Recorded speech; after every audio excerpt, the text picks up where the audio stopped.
How we spend our lives is how we live our lives.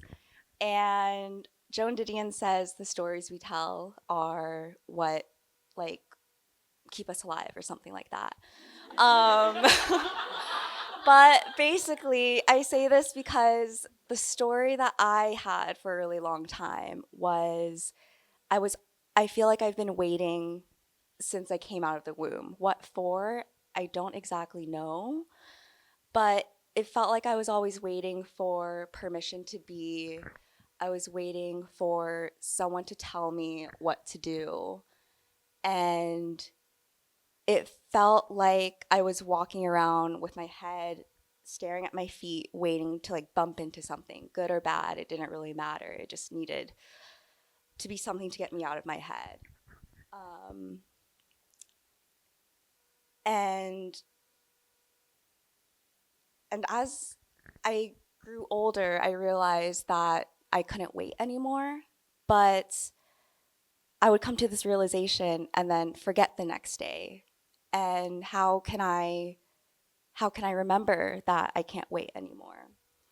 And my brain wasn't always like that. Growing up, I had like a very like vivid sense of self. Um, I was an only child, so I spent a lot of time in like solitude, but it wasn't bad. I had so much fun. Um, and what I think about is when I was younger, okay, my I somehow convinced my dad to buy me an air hockey table and put it in the living room. And mind you, I was an only child. You need two people to play air hockey with. And my mom was not going to play air hockey with me. And my dad worked out of state. But even though I didn't use the air hockey table as it was intended, I spent a lot of time under the table. And that was where I built like a fort. And that was where I created like rich worlds where I got to play and read. And that world building always stayed with me in the form of fan fiction when I was a teenager. I would, I can't say that.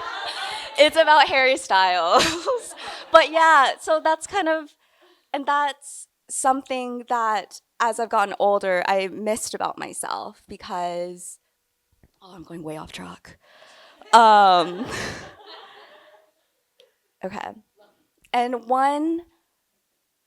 a shadow of my solitude was that I got comfortable with it. I wanted to shield myself from people because it felt like I felt like I couldn't be understood, or at least that was the story I told myself.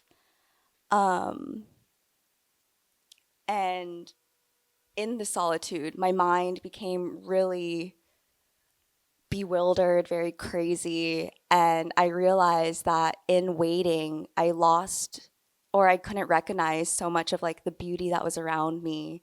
And that was a really tough pill to swallow because in waiting, I realized that like my life was passing me by and I was waiting for something without realizing what was right in front of me. And that came in the form of people and relationships that opened my heart and oh, um and I wrote that I couldn't imagine missing a greater tragedy than missing out on my own life, and that's how it started to feel. So you come to this realization and I don't really know what to do, and that's where I found meditation. And what I found beautiful about it was that it gave me a path that I really looked towards, in a path that I tried other things before, but it but in learning about the path and learning about the 9 stages of meditation, it gave me um, the ability to put my attention to something, and by putting my attention to something, I saw my heart open up.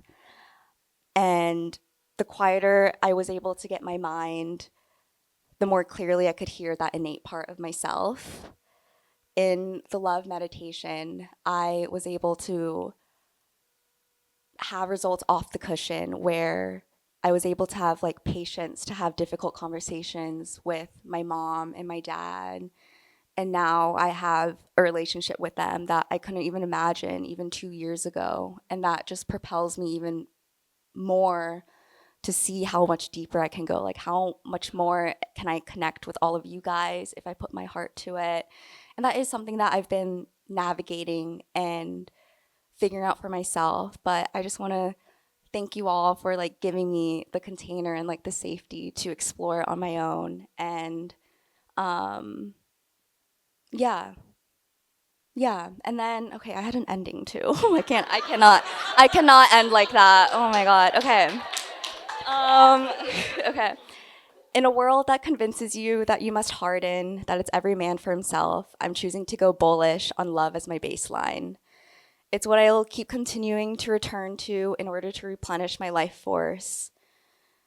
If you commit to the presence in this moment, you'll find that there's a beautiful and bright vividness, and I hope that we can all meet there.